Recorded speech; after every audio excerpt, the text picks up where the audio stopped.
So, do you have a prom dress or a bridesmaid's dress or a wedding gown that has one of these hems that is completely enclosed, and you've been asking yourself, how on earth do I do this hem? How do I get inside of this dress? Some of them are even sealed up here at the waist. So there's no getting in from there. There's no getting in from the bottom. But there is a way, and I'm going to show you a technique to be able to do these bagged hems. And it's actually quite easy. So let's get started.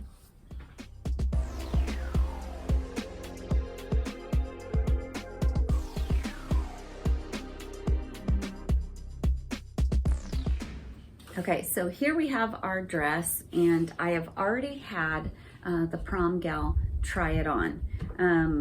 Whether it's your bride, whoever's wearing the dress, have them stand in front of a mirror looking straight ahead. It's very important that they don't drop their head and look down at you while you're pinning, because it will change your pins. You'll actually end up with too short of a hem. So make sure they're standing tall in their proper shoes and looking straight at the mirror. And then you will go around and mark the floor where they're standing with your pins. Some of them have a little bit of a train in the back. You may want to keep that train. You have to ask her. And then you would, from the side seams, kind of fade your pins back into her train. If she wants it floor length all the way around, then go ahead and pin all the way around the gal who will be wearing this. Whether it's a customer or your daughter, whoever you're hemming this for. So then I put it on my mannequin and actually get my height adjusted to her. Now, if you've done a really good job pinning on the person, then you probably don't even need to mark it on your mannequin. I like to always just put it on my mannequin and do a quick check, just making sure I didn't do anything funky, especially since I did have a back injury and I can't always stay down for a very long time. So I went ahead and pinned all the way around. Now I'm going to mark these spots because I want them to be seen on the inside, because we're going to turn this inside out. And so I'm going to mark them with my purple pin, and let me grab my pin and we'll do that. Okay, so now that you've got it on your mannequin, or like I said, if you did a really great job on the person wearing it, you do not have to worry about putting it on a mannequin. You can just go ahead and where your pin is, you're going to just mark that really nice and deep, because you're hoping it goes through to the other side. Now what I've got here is these disappearing ink and Mark Be Gone. So I love these pins. Some people hate these pins. So mark it however you want to mark it. You could probably even iron it, do something so that when you turn it inside out, you can actually see your markings. Now I do not use the blue side. A lot of people in more humid climates prefer the blue side. I find it's called Mark Be Gone, and I find you have to do water in order to get rid of it. And I find that, number one, I'm often working with some fabrics I really don't want to put water on, especially bridesmaids dresses and prom dresses that happen to have colored dyes on them. They'll ring when you have water, so you have to be really, really careful. And this one cannot be removed with air. It can only be removed with water. The purple one, the disappearing ink, it will disappear supposedly about 24 hours. If you are in a moist climate, it could disappear almost right away. If you're in a dry climate like I'm in, depending on what you put it on, it could be there for a week, easy. But you do have the option of dabbing it with a little bit of water and making it disappear as well. But if you are not having the prom the very next day, you're going to be fine with that purple ink. And if you're in a humid climate, you are definitely going to want to move fast because the moisture in the air is going to cause it to disappear. But anyway, this is how I do it, and you can mark it however you want. But then I go ahead and right below my pin, just almost right on it, but right below it, I go ahead and I will mark. And then before I totally take out the pins and flip it inside out, I will do a little check to make sure it's marking through so that I can see that. I also go ahead and do my lining layer as well. So I will mark where those pins are so that they can be seen through the other side. And I'll go all the way around. So I'm going to do that right now, and then we'll go to the next step.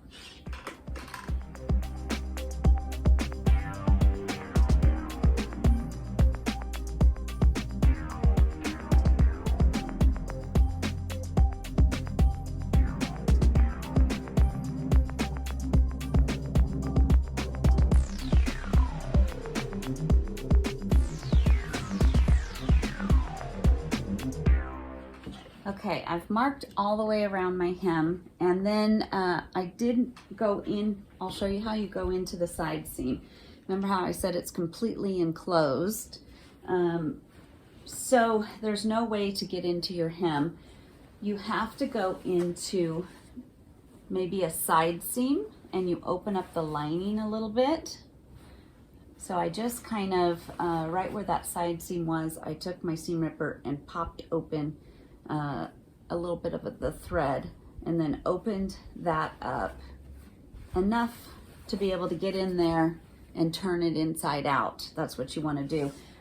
Now before I removed my pins, I actually peeked in there to make sure, because this is very thick fabric right here. So I wanted to make sure that my purple line, I knew it was going through on the lining,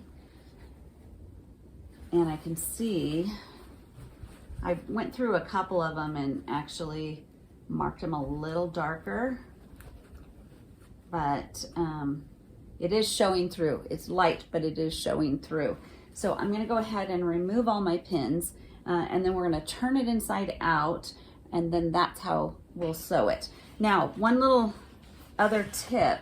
This particular one has a slit, and your slit spot right there, this line and this line, these should be identical. And so you're going to want to really pay attention to your markings right here by the slit, because when you're done, you want those to line up and be exact, because that's going to give you a really bad hem if you've got one higher than the other. So go ahead and make sure that your slit matches. And then let me remove the pins. Okay, now I'm going to remove it from the mannequin, but before I do, I want to show you that you can lock in your height of your customer, bride, prom girl by, there's this little, can you even see this? There's this little thing here that goes up and down that will kind of, you can lock it in all the way up to where you have your customer. And then when I take it off and I put it back on, I make sure that this is exactly her height. And what that does is then it lets me check my hem after I've sewn it to make sure that I'm not too long or too short and there's no surprises in the second fitting. So let me do that really quick.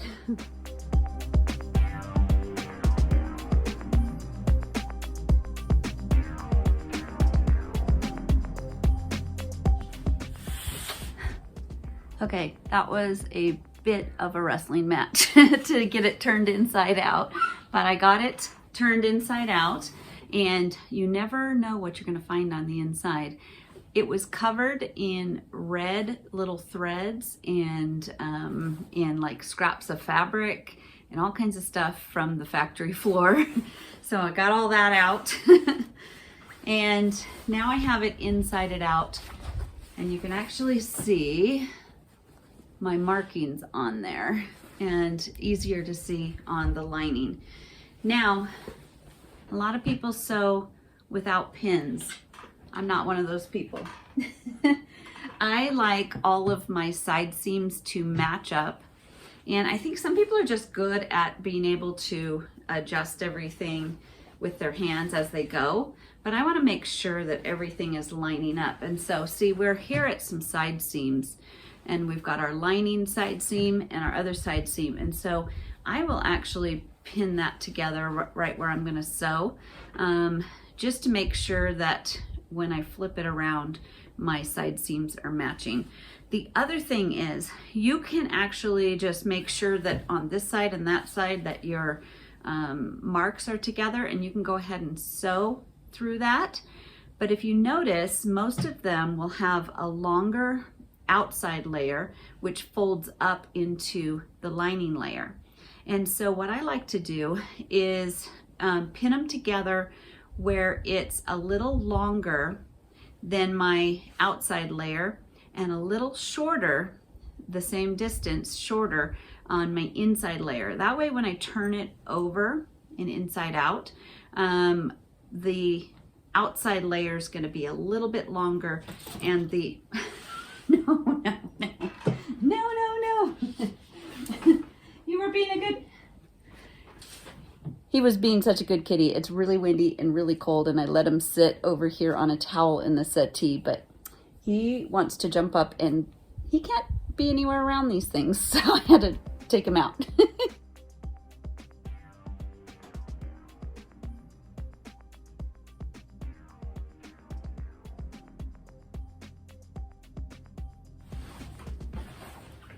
Okay, so what I did first is come through here on my lining side because it was a little thinner, and this satin is really thick, and so it was hard to find my side seams from the other side. So on the lining layer I can actually feel and look where all of my side seams are, and I kind of did a preliminary pin on each of those side seams. And then I'm going to, on this side, on the inside out, but on the satin outer layer, now I'm going to go through and pin this down, trying to ease in. I'm on a curve, so just making sure I'm hitting some key spots that when I go ahead and put it on my machine, I can give it a little stretch to make sure that I'm keeping everything even. And I'm going to go just a little bit longer than I have it marked, probably about 1/4 of an inch. I'll probably grab my measuring tape and do that. And I'm noticing that already, because they had it sewed that way, if I just go straight from the original hem, when I pin it there, I've noticed that it does end up pinning my lining a little shorter, which is perfect because you want to be on the short side, on the higher side of the lining and the low side of your outer layer. So I'm just going to keep doing that and get that.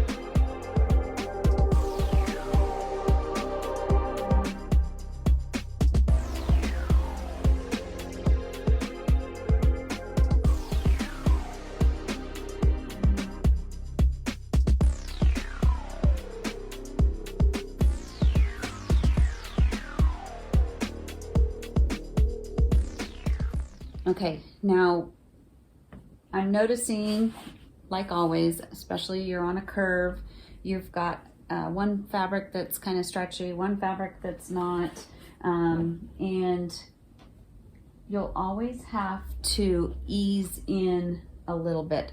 That's why I'm going to actually sew on my satin layer, so that I could kind of slightly stretch the lining to go ease it in, basically. More colored thread.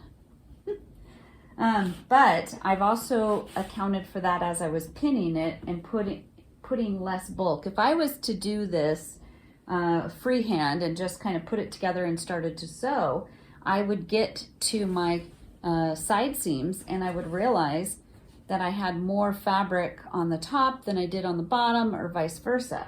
So that's why I like to pin it, just because I want to see how it's going to ease in and where I can get away with a little stretch. If you stretch it little bit by little bit all the way through, you'll have a nice ease. If you're sewing and you suddenly realize, oh no, I need to make up for a ton of stretch right here, you're going to have a hem that's cattywampus. It's going to be weird right here. So you want it to be even throughout and able to meet your side seams together. And when you're sewing, your top presser foot is going one direction and your feed dogs are kind of going another direction. And so it will kind of stretch your fabric in different ways. If you've sewed for a long time, you know that. You can take the same exact fabric length, and if you didn't do any adjusting as you went through, you'd end up with a longer top piece and the bottom piece would be eased in and be less. So you have to keep that into account when you're sewing. You're kind of always adjusting and easing things in so that you don't end up with a kind of bunched up mess. That's what a lot of beginner sewers don't realize. They just think you just put two pieces together and sew them. They don't realize that it's going to slip as you're sewing. And especially the fact that you're sewing on two different kinds of fabric, and you're also sewing on things with stretch, stuff like that, and on a curve. So you need to take those into consideration. If you've been sewing a long time, you know this. It becomes habit. But that's one reason why I like to add pins, is because I kind of see how that is easing in, and I can kind of stop the chaos before it happens. Maybe you guys have some advice too, if you've been sewing a long time, how you would ease that in a little bit easier. I've just seen some great seamstresses that can just take those two pieces and it's like, wow, they end up on the other end just fine. I'm a good seamstress. I've been sewing a long time, and I've done a lot of things, but I like my pins. I like my security. I like to, as I'm going through, know that when I get to this side, my seams are going to match, and when I get to that side, they're going to match. And it kind of gives me boundaries. I like some boundaries. Okay, now I'm going to sew that together on the machine, and then we'll be able to trim it and turn it inside out and have a hem. Okay, and I forgot to say that you'll want to, right where the slit is, back that stitch back a little bit, because you'll leave that open a bit. You'll see why when we turn it inside out, this has to flip just right. So you're gonna have like a little bit of a extra on your satin side or on your top layer. And then I know that from the edge of my presser foot to my needle is 1/4 of an inch, and so I'm going to land all of my marks right on the side of my presser foot, and then you're just going to sew all the way down. Just kind of connecting the dots. Let me get you in close for a faster pace.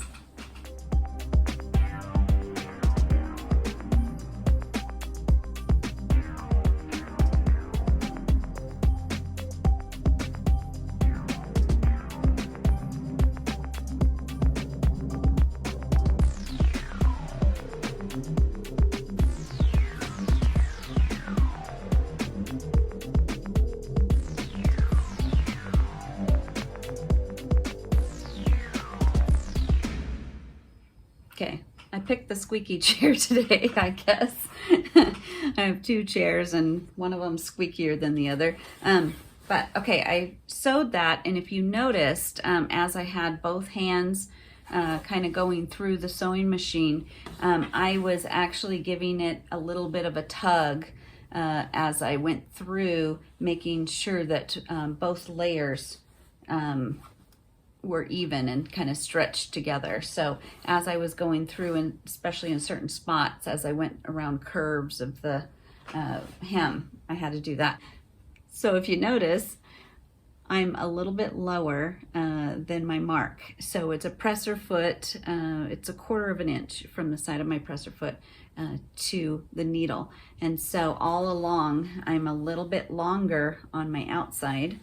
And then if you flip it over, it makes me a little shorter on each. It just worked out really good the way that they had the hem. So now I'm just going to trim my excess, and then I'll turn it all back inside out, press it, and then get it back on my mannequin. So this one has so much thread and junk in it. Okay, I'll do that right now, cut it, and we'll see you do that.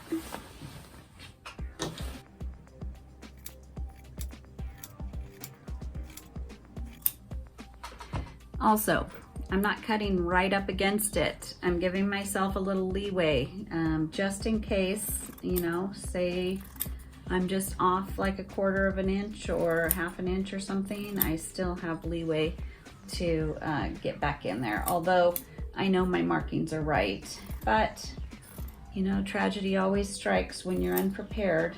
So let's cut the rest of this.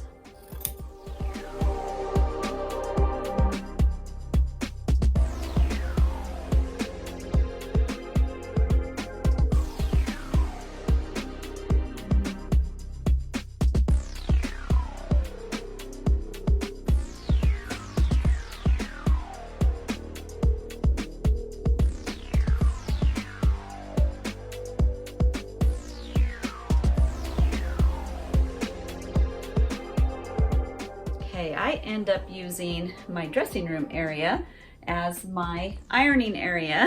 Everything in my shop kind of folds down to make room for customers to be here during customer time, and then it all kind of comes back out, like my folding tables and all that, when I am sewing.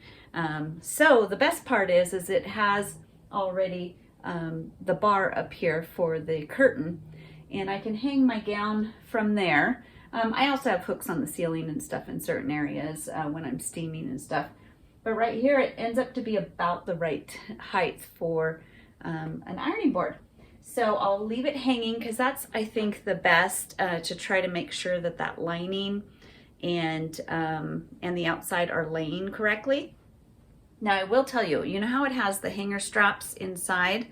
I had it hanging on those, and it pulled the lining all funky, and that's no good. So I ended up taking those straps down and using the regular spaghetti straps. So you may struggle if you have a strapless dress and it's pulling the lining funny. Just know it will do that. Then put it on your mannequin and check everything too. But let me get to ironing.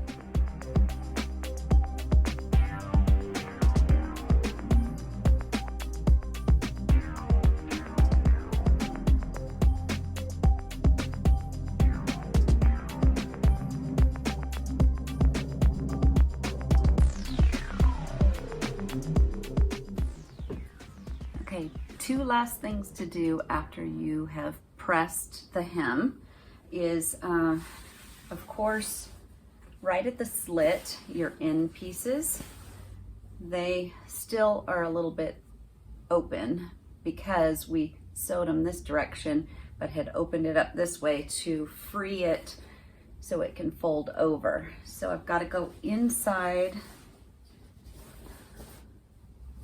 find my opening. There's my opening. And find that corner.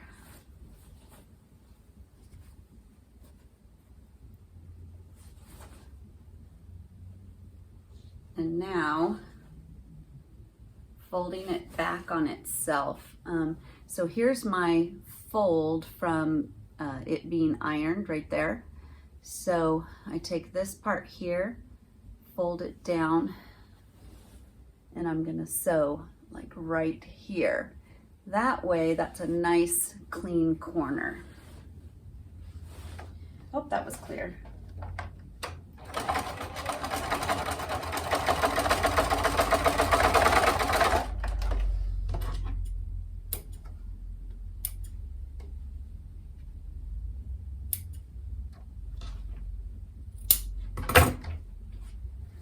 Okay, let me see.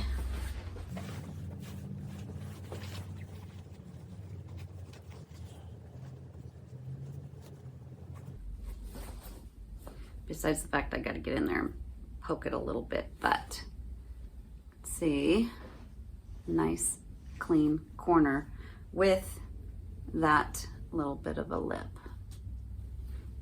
So I just need to get in there with my scissors and poke out that little thing and trim a few things, and then a few threads. I never finished my sentences. Sorry about that, guys.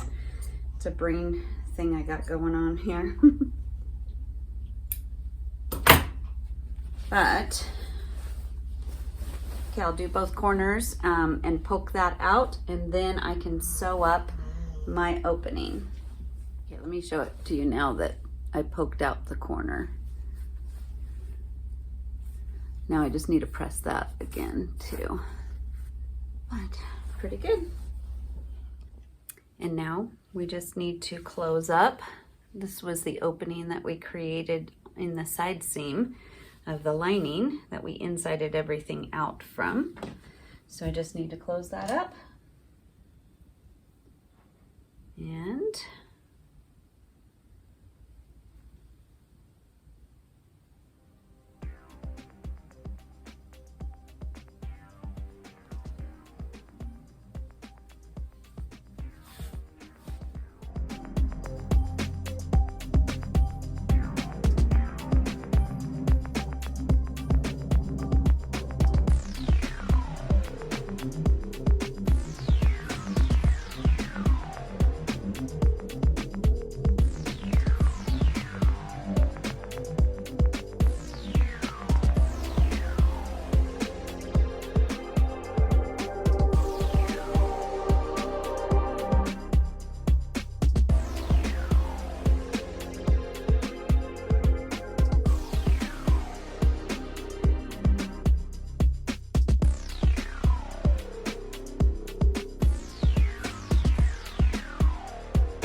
okay, besides the fact that I gotta do a little bit more steaming on it, I steamed it just to get my hem to lay right, but then I turned it inside out and did my finishing. So besides steaming, I think it's a pretty perfect hem.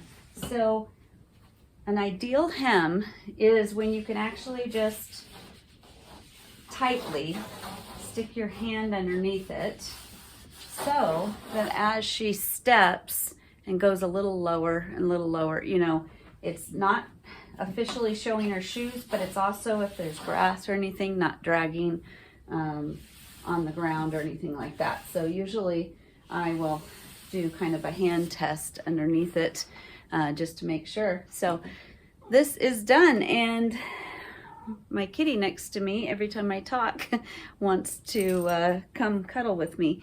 Want to say hi? So like I said, we don't usually let the kitties and doggies and all that around when I'm doing especially bridal gowns and stuff, and I don't know if anybody's allergic to cats or anything. So I'm very, very careful, and he had a little spot he was curled up because it was cold outside. I had a blanket that I take off so that it keeps the fur out. But he continued to be a problem today. So anyways, this thing took me filming, dealing with animals and the whole works about 3.5 hours. And this one was a simpler one, and it was a smaller hem. I usually on the wedding gowns do the big hems with the horsehair, and that's a whole other thing. But probably if I wasn't filming, which usually doubles my time and dealing with keeping animals away, I would have probably been about 1.5 hours, maybe 2 hours to count that in for getting payment. And bridesmaids and prom dresses are a little harder to get a higher price on, even though you do work sometimes just as hard on them. Although wedding gowns are a lot harder. But anyways, there's that hem. I hope you enjoyed it. Thank you for hanging out with me today. Have a wonderful week and happy sewing. Love you all. Have a great day. Mwah. We'll see you in the next video.